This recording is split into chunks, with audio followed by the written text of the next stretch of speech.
San Juan Mountains, Colorado, January 17, 1892. The wind was a living thing that day, shrieking through the canyon like it remembered every man who had died there. It tore across the snow-choked ridges, clawing at the stones and groaning through the collapsed timbers of the old Forsyth mine. Dr. William Cabot, hunched against the cold in a coat too thin for mountain work, pressed his lantern forward through the rust-eaten door-frame. The light caught on warped rails and scattered ore buckets, and then on something else. Just past a broken beam and a wall of half-frozen slate, he found them. 7 small bundles, laid out with care. Oiled cloth wrapped around what once were children, now no more than dry limbs and distorted faces, each one marked by the same inhuman symmetry: elongated forearms, jawbones too wide for their skulls, and missing fingers replaced by tiny, fused nubs. Above them, perched like relics on a crude shelf of pine boards, were journals, dozens of them, their cracked leather spines marked with looping dates: 1810, 1827, 1833. Cabot did not cry out. He could not. The air had gone from his lungs. He reached for the nearest volume with shaking hands, opening it to a page inscribed in precise copperplate. Entry number 3, Successive Generations, Record of Outcomes. Below, a table of names, lineages, and notes in tidy columns. Consanguinity 3rd degree, result, acceptable. Consanguinity, 1st degree, result, unviable. Traits to retain: limb extension, ocular lucidity. Traits to discard: mental instability, palatal cleft. And there, faint with age, a child's handprint pressed into the parchment. A single fingerprint darkened in ink, circled in red. The script beneath it read: "The mark of clarity." Cabot stumbled backward, nearly slipping on a discarded surgical clamp. This wasn't madness or misfortune, it was a breeding program. A cold, deliberate line of descent mapped out like livestock, centuries of marriages within a closed pool, detailed diagrams of traits. Improved, lists of infants deemed incomplete, and dry instructions on their release. The doctor felt the press of old Colorado air thick with cold dust and snow. His lantern flickered, casting shadows along the tunnel walls, and in that moment, he remembered the town below. Silver Creek. A mining village nestled against the frozen river, where snow melted faster on the roof of a certain estate than anywhere else. Where a man in a long black coat stood taller than the church steeple in people's eyes, and darker than any storm on the mountain. Emerson Crow. He owned the mine. He funded the newspaper. He donated to the chapel, the school, the poor. No child was christened without his envelope appearing afterward on the family's windowsill, as if left by some twisted saint. But there was one word never spoken in his presence: blood. They whispered that he never married, but babies still came. That he walked into homes and came out with nothing, yet 3 weeks later those homes fell silent. Cabot stared again at the bundles, the journals, the dead children given no names. Somewhere down in the valley, the townspeople drank Crow's wine, read his paper, and sang hymns in his church. But here, on this slate altar buried under snow and silence, lay the truth they dared not speak. October 10, 1891, Silver Creek, Colorado. William Cabot arrived at Silver Creek beneath a hard gray sky and the warning breath of the mountains. The path to the valley curved through scrub pine and shale, dropping into a bowl of smoke and hoarfrost. A wind blew always from the north here, scraping through the skeletons of trees and whistling in the eaves of shuttered homes. To the town, he was a blessing. A doctor from Boston. A man with letters behind his name and city hands. What they did not know was that he had come not to heal, but to test a theory. Cabot had been driven from his last post, not for incompetence, but for publication. His articles on familial convergence and applied eugenics in isolated communities had not sat well with Boston's medical boards, nor with the fathers of malformed infants who read his work and saw no compassion between the lines. He believed in bloodlines. Not the noble kind, but the replicable one. His work was not about mercy, it was about consistency. And now he had found Silver Creek. The town was a wound bandaged in timber and snow. Fewer than 600 people, most of them miners or the wives of miners, lived in clapboard homes leaning into one another like drinkers in a storm. The high-altitude air rang with pickaxes during the day and church bells on Sunday. The only rail line terminated a mile short of the town due to an avalanche 3 winters ago. The last shipment of bricks had arrived half buried in snow and was still waiting to be claimed. Cabot took up residence in room 4 of the Delaney Hotel, a 2-story structure of rotting balconies and frost-rimed shutters. He converted the old dining room into a clinic with a folding bed, a cracked washbasin, and a cabinet of laudanum and bandages. That first month passed without incident, if one discounted the stillborn child brought to him in a flour sack and the widow who tried to throw herself in the river but couldn't break the ice. Winter had arrived early. Crops had failed. Sickness spread in the bones. But it wasn't the death that troubled Cabot, it was the sameness of the living. He began to notice it after his third house call into the High Valley settlements. Faces that mirrored one another too precisely, identical bone structures, skin too pale for sun, eyes of that particular cold sky blue that seemed to shine more than reflect. Children who moved with mechanical gestures, almost like dancers taught a set of motions by heart. Grandfathers who resembled their sons more than age would permit, and young mothers with speech patterns so similar it was as if they'd been trained, not raised. He visited the cemetery behind the chapel, where the stones stood without names, only years, 1878, 1881, 1884, 1887. They repeated with such regularity that it felt planned, each marker separated by almost the same number of months. Infant graves outnumbered all others, and not one bore a surname. Only initials. Only blessings. He asked the pastor, Reverend Kessler, about it. Early deaths? The man replied with a vacant softness. Cold air, thin blood. God calls the weak home early. But Cabot was a man of science, not faith. And blood that thin should not breed so consistently. By late October, the pattern began to deepen. Families in the Upper Creek Valley spoke of sickness in the newborns, chests that didn't rise properly, eyes that didn't blink. When brought to his clinic, the infants were underweight, silent, and with strangely rigid limbs. No cries. No flinches. One child had no eyelids at all. The parents brought them in with solemn grace. They did not plead for help. They simply laid the children on the bed and asked how long. Then they left, often before Cabot could speak. On his desk, yellow envelopes began to appear. Always unsigned. Always containing $20 notes, and a single line in neat cursive. Let the soul rest. He traced the papers sent, something faintly metallic and sour, like ash soaked in salt. The ink matched none used in the town's printing press, and the handwriting was uncannily even. All envelopes, he learned, were postmarked from the same address, a property known only as the Ridge House.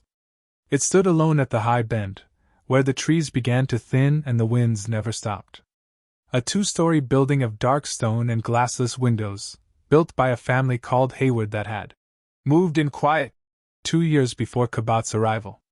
Isaac Hayward, the patriarch, rarely left the house. His wife, Margaret, was sometimes seen in the town during church offerings, her arms always wrapped in thick cloth, her fingers red from herbs and ash. 4 children were said to live with them, but none attended school, and none had ever been seen at the doctor's office.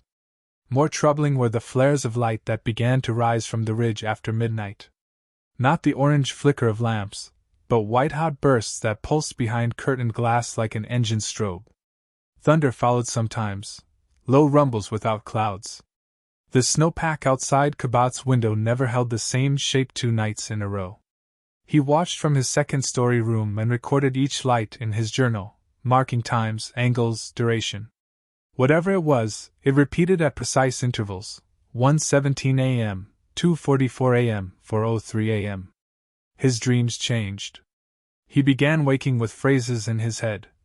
Selected traits, viable matrices, remission of purity through external line, none of which he recalled reading or hearing in town. When he checked his own notes the next day, those words had already been written. In his own hand. By early November, a baby was born with no discernible spine. The child bent in the middle like wet paper and did not survive the hour. The mother, a Hayward cousin by marriage, left the clinic with dry eyes and returned 3 days later with a basket of bread and an envelope marked "Successful deviation. Will not recur." That was when Cabot stopped asking questions in public. Instead, he walked the town. Listened. Observed. The general store had started carrying child-sized crosses. Blank ones? Unengraved. Sold in bundles of 7. The church had quietly installed a small stove behind the pulpit, not for warmth, but to burn paper during confessions. The sheriff's ledger, when Cabot finally bribed a look at it, showed 31 births in the past year and only 19 children baptized. And still, from the Ridge house, came more envelopes. He counted 9 in total by winter's full arrival, each heavier than the last. Cabot began burning his own letters. Not out of fear, but because he sensed something behind the ink. In the town library, a single shelf in the schoolteacher's home, he found a worn book of county records from the 1830s. On page 211, in fading ink, was a list of settlers who had purchased land above the watershed. Among them, Emerson Crow, Hayward, Variant, Hayward E., Mason S., Wills. All were listed under the same grant number. Hereditary Commons, under Charter of Improvement, 1810. No one had ever spoken that phrase to him aloud. But it appeared again 2 days later in the margins of a church flyer, written in charcoal. The improvement of the line is sacred. On the next Sunday, he watched Emerson Crow ascend the pulpit steps. The man's black coat did not rustle. His boots left no snowprint. He smiled at the congregation with the warmth of a banker on collection day, then opened his arms and said, "My brothers and sisters, your sacrifices are seen." Cabot walked out. The mountain was watching. He could feel it in the rhythm of the wind. Something was coming. March 3, 1892, Silver Creek, Colorado. It was just past 5 in the morning when the door to Cabot's clinic creaked open. A gust of icy air followed, stirring the lantern light. She entered slowly, silently, a woman whose name the town refused to remember. She had not been seen in the streets for weeks. Some thought she had died during the last blizzard. Others whispered she had run off into the hills, mad from grief. But here she was, barefoot in the snow, face gaunt and ashen, eyes like broken glass. She did not speak. She stepped toward his desk with movements so deliberate they seemed rehearsed.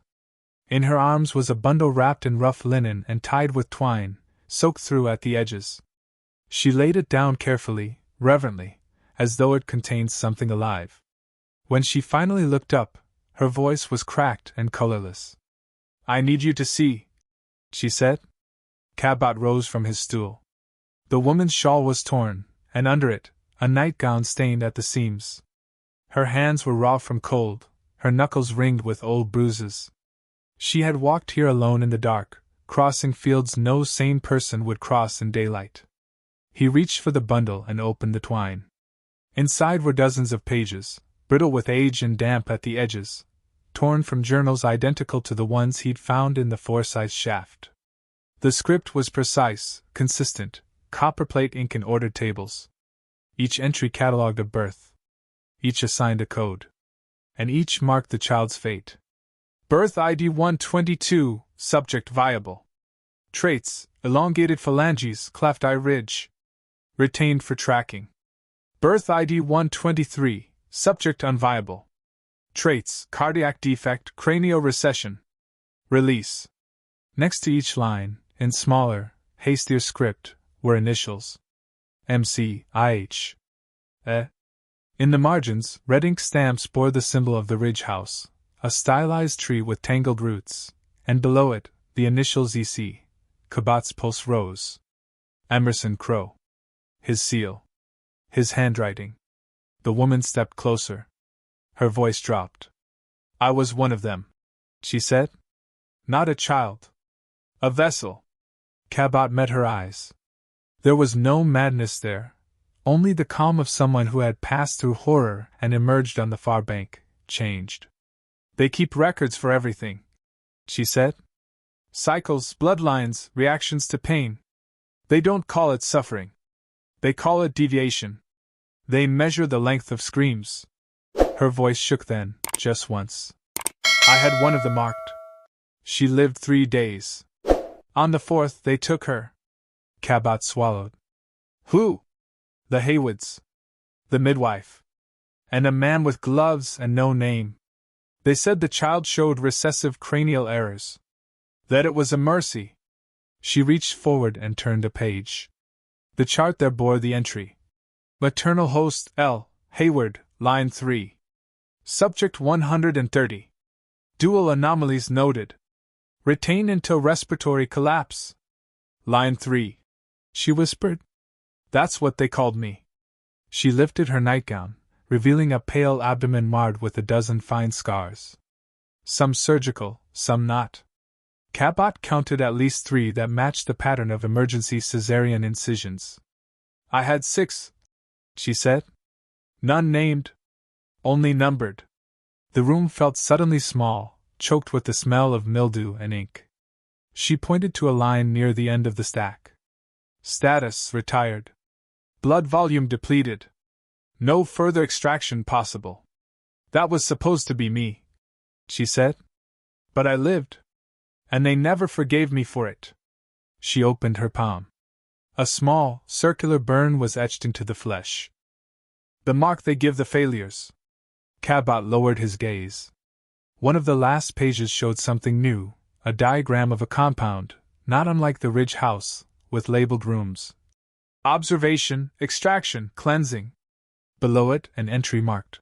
Long-term storage, subject group A, Ridge shaft number 3. He knew that shaft. It was the one beneath the overhang, where he'd found the bundles. The woman leaned over the desk, and her voice became urgent. They're preparing again. It always begins in spring, when the snow softens. That's when they choose the next cycle. That's when they burn the swaddling. Cabot felt the sting of cold sweat down his back. He remembered the scent, ash and salt, and the tiny white garments hung behind the Ridge House to dry. How long has it gone on? He asked. She closed her eyes. My mother was line 2. Her mother was line 1. Crow said it began in 1810. That's when the first ledger of outcomes was written. 7 generations. Each one smaller. Each one more refined. Cabot opened the last page. A name was written there. Dr. William Cabot. He froze. Next to it. Potential dissenter. Monitor. Redirect or neutralize before spring. The ink was fresh. His throat closed. They know you're here, she said. They're watching you. She turned to leave. Wait, he called out. You can't go back there. She paused in the doorway. For the first time, her eyes seemed to soften. There's nowhere else. Then she was gone, into the storm, leaving behind the smell of blood, old paper, and something worse, the awareness that he had already become part of the record. June 12, 1892, Silver Creek, Colorado. Summer came late to Silver Creek. Snow still clung to the shadowed slopes, but the valleys had begun to steam under the sudden heat, releasing the rot of long-buried things. It was during this uneasy thaw that Cabot began to pull on threads, quietly at first, knowing any noise might bring the system down upon him like a trap. He started with the property ledgers at the county clerk's office, a single-room annex attached to the postmaster's barn, where dust coated everything and no one asked questions. The Ridge House, it turned out, had no owner listed. Its deeds were filed under a series of trusts originating from Crow's Bank. Each transfer led deeper into a paper labyrinth of fictitious names: A. Mendel, H. Jesper, the Grace Line Company, all signed by proxies with no residences. One document, dated January 3, 1889, caught his eye. Adjustment of ownership, Hayward family, Ridge Lot 12B. For biological observation and charitable relief. It was the word biological that chilled him. He traced the Haywoods next. The name appeared in Missouri, then again in Ohio, each time near communities that experienced a sudden surge in child mortality followed by a mass exodus. Birth registers in those towns showed clusters of similarly described anomalies: elongated limbs, respiratory irregularities, high cranial pressure. Each cluster ended abruptly. Then the Haywoods moved on. They arrived in Silver Creek with 4 children and a commitment to God's design. That phrase, written in the town's newspaper at the time, was attributed to Margaret Hayward. But Cabot found the editorial penned by Emerson Crow. The church, too, bore fingerprints. He examined its donation records and found a pattern: large sums arriving during April, July, and October. The same month's new unmarked crosses appeared in the graveyard. The envelopes were always sealed with the Trianroots sigil. He brought his findings to the sheriff. The man barely glanced at the papers before setting them aside. "You're a good doctor," he said without meeting Cabot's eyes. "I'd hate to see you turn sick." 2 nights later, someone shattered the window of Cabot's clinic. A rock wrapped in twine struck the examination table. Tied to it was a single line in red ink: "Do not chart what you cannot correct." That night, he did not sleep. He moved his journals to the attic and nailed a board across the door. He doused the floorboards in vinegar to mask the scent of paper. Every page now had 2 copies, one hidden in a tin beneath the church, another sent by courier to a trusted colleague in Denver. Then he returned to the mine. He followed the salt trail again, faint white grains crushed into soil and snow, stretching from the ridge house to the Forsyth shaft. This time he ventured deeper, past the bundles. There, in a chamber marked with faded symbols, he found the rest. Crates labeled C3/Bloodline supplements. Glass jars filled with preserved tissue. Tools bound with twine and cloth, not surgical, but for selection: calipers, probes, scalpels measured in fractions of an inch. Wooden boxes contained books too old for the town's founding, with titles in Latin and ink that shimmered like oil. De Coagmentation Sanguinis, Sermo Corporis Perfecti, and ledgers. Always ledgers. Neat columns tracking generations like livestock. One page bore a line that stopped his heart.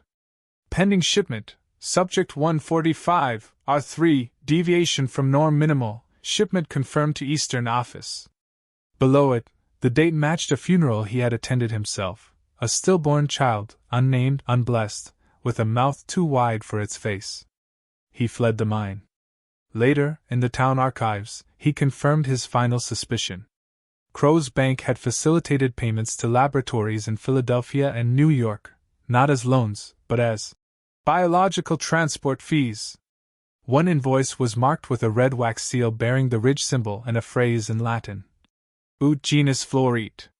That the line may flourish. He returned to the sheriff a second time, this time with proof: the pages, the maps, the bills of lading.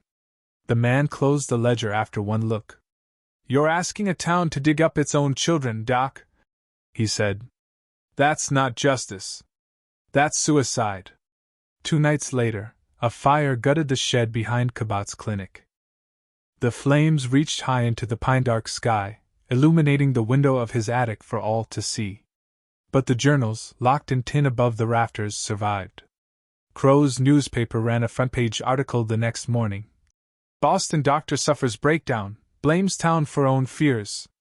His name was now a punchline in the saloon. People crossed the street to avoid him. A boy threw a pinecone at his back and laughed. The pastor refused to shake his hand. Only the old mail carrier still spoke to him, and only in whispers. "You've stepped on something buried deep," he said. "And the deeper it's buried, the hungrier it gets when uncovered." But Cabot would not stop. He had seen the diagrams. Held the bones. Read the words written in ink and in blood. The town had built its peace on the backs of the voiceless. Now it demanded silence again. But silence, he decided, would be the last thing they heard. July 27, 1892, Silver Creek, Colorado. By midsummer, the days grew long and hot, but no one in Silver Creek dared leave their shutters open.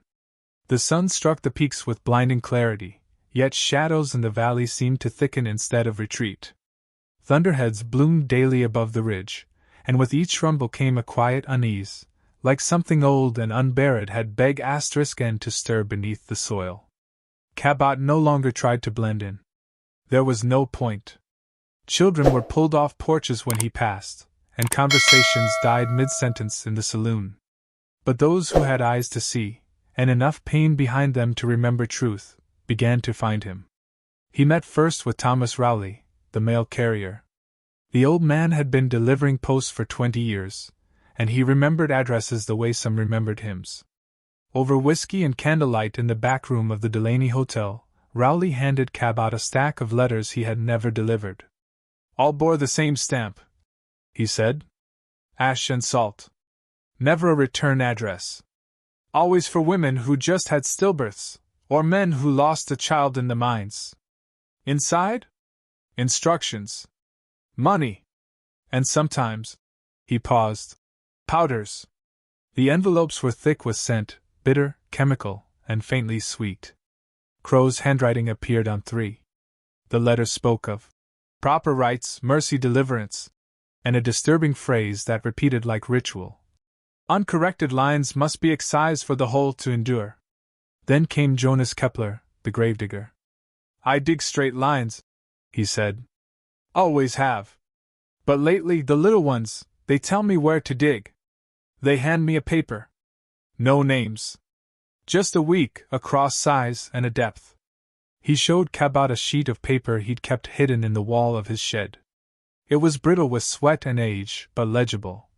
Infant plot B, 14 inches. Midline defect confirmed. Ridge line, yes. Containment unnecessary. Kepler trembled as he spoke. I never saw a body in those boxes. Never opened them. But they were heavy. Always heavy. The final visitor was Miss Lillian Moore, the schoolteacher. She had come from Denver 3 years prior, bright, educated, and foolish enough to think Silver Creek needed enlightenment. They had placed her in a room above the church and given her 15 students. By the end of her first year, 8 were gone. Excused for family matters, fevers, or inheritance claims. No funerals. No farewells. I started keeping a roll, she said. Not the kind the town wanted, but one for myself. I marked down their eyes, the way they sat, how they repeated phrases like they'd rehearsed them. I noted which children were cousins, and how often the cousins looked like twins. She showed Cabot the roll book, line after line, annotated with chilling repetition. Several names had been erased, not in ink, but scratched out with a blade. One of them, Lewis Hayward. Cabot closed the book and laid his hands flat. We move now, he said. Their plan had no elegance, only urgency. Kepler would unearth the most recent infant graves. Moore would carry the records. Rowley would deliver the documents to the chapel and nail them to the door, just as the storm was forecast to break. Meanwhile, Cabot would ascend the trail to the Ridge House, to stop what he feared was about to repeat. He had seen the signs. Fresh child-sized crosses carved and waiting in the Hayward yard. New swaddling hung to dry. Jars of herbs arranged by window light. A basin of cold water at the door, the same kind he had seen beside the dissected twins in the mine. But this time, there were still living infants in the house. Twins, Margaret Hayward had muttered when last seen, both breathing, but flawed. Cabot could not let them be released. The team would strike at dusk, just as the wind shifted from the ridge and the first drops of rain touched the parched ground. Every journal he had, every map, every name would be carried into the church and laid on the altar. Then the doors would be opened to all. Let the town see what it had buried. Let the names be spoken. But storms, he knew, had ways of rearranging plans. The evening sky turned black at the edges. Lightning cracked above the ridge like a whip. In the distance, a wagon creaked down the trail, covered, fast, its driver cloaked in black. It bore the seal of Crow's Bank and rolled toward the pass at unnatural speed. From the Ridge House, the cold white light began again, flickering in the window like the start of another procedure. Cabot ran.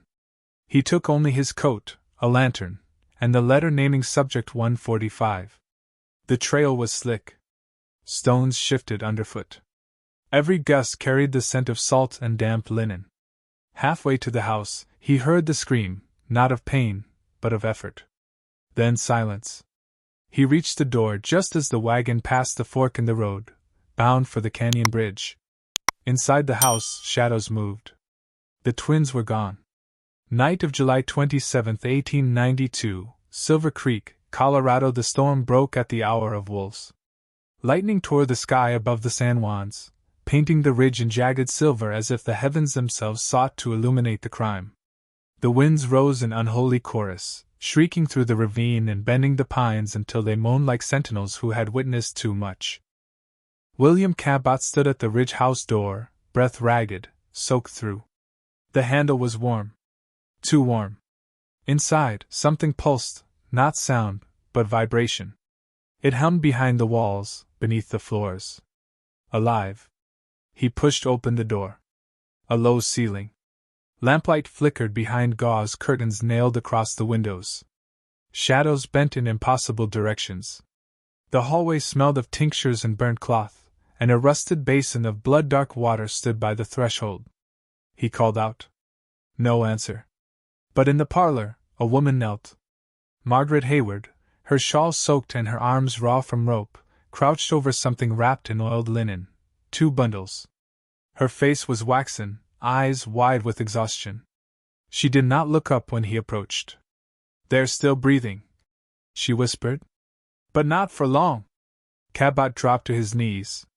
The bundles shifted faintly. Conjoined, at the chest, a single ribcage.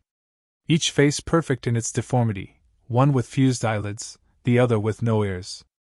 Breathing shallow, but present. They weren't supposed to come like this, Margaret murmured. Not symmetrical. Crow said the line would balance. Behind them, a door creaked open. Isaac Hayward stepped from the kitchen, sleeves rolled, gloves stained. He did not flinch at the sight of Cabot, only nodded, as one might to a fellow physician. They were waiting for you, he said calmly. He said you'd arrive when the storm was ready.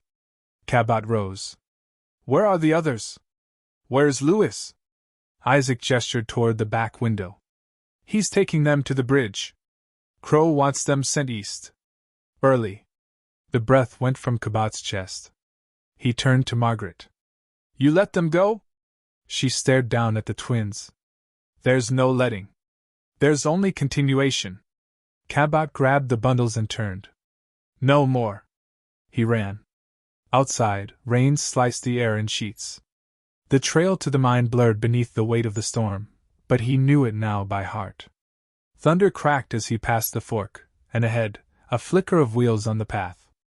A covered wagon, crows, struggling against the slope, heavy with cargo. Lewis drove it, hunched and frantic, lashing the horses as Mud *ked at the wheels. Cabot shouted. The boy turned, startled, and yanked the reins. The storm intervened. A bolt struck the ridge above the pass. Stone and earth roared down in a deafening cascade, blocking the road ahead. The horses screamed, rearing back, the wagons slipping sideways into the mud. Cabot reached them just as one wheel collapsed, the back gate splitting open. From inside, the crate slid out. It burst on the rocks, and out spilled not grain or cloth, but glass jars. Tissues. Tiny arms. Preserved eyes. Numbered labels floated in brine. The remnants of 100 infants not grieved, but catalogued. Lewis froze. Cabot stood between the boy and the crate. You knew. The boy's voice broke. I carried them. I didn't make them. He turned and fled into the trees. The carriage groaned and slumped to its side. The horses, panicked, broke free and vanished into the gorge. The system cracked, at its most delicate joint, the link between the house, the road, and the patron. Cabot lifted the twins higher, their breath rattling in tandem, and turned back toward the church. In the valley below, the storm chased him like a curse. By the time he reached Silver Creek, lightning had split the chapel's bell tower. Flames licked the roof, and smoke coiled through the windows. But the doors remained open. Inside, light. Lillian Moore, soaked and shaking, stood beside the altar. Kepler and Rowley had done their work. The coffins, child-sized, exhumed from the cemetery, lay open in rows beneath the pulpit. Their lids displayed not names, but ledger numbers. Cabot laid the twins on the altar. The townspeople had begged *N to gather outside, drawn by smoke, thunder, and the undeniable smell of the truth. Moore held up the church's family register. She opened it and pointed. 32 baptisms. But only 19 living children. Rowley nailed the first page of the ledger to the chapel door. Then another. And another. They fluttered in the wind like psalms made of blood. Inside, Cabot opened the book of traits. In cases of deviation, terminate within 48 hours. Next to it, a column titled, Failures by Maternal Line. The town began to read. Not from curiosity, but from guilt. The pastor arrived last. He took one look at the coffins and dropped his candle. The light caught the spilled journals, setting the floor ablaze. No one stopped it. The fire rose in the rafters. Thunder answered it. And above them all, the ledgers burned, not erased, but revealed. The end did not come from shouts or fists. It came from the sound of children's breath, two still living, rising above the wind. July 28, 1892, Silver Creek, Colorado. The dawn that followed smelled of wet pine and scorched parchment. The ridge house stood silent. No smoke from the chimney, no child's cry from within. Inside, the hearth was cold, the herbs untouched. On the table, scissors lay beside a spool of thread. Isaac Hayward was found in the stable, slumped over a locked chest filled with gold coins and contracts bearing no return names.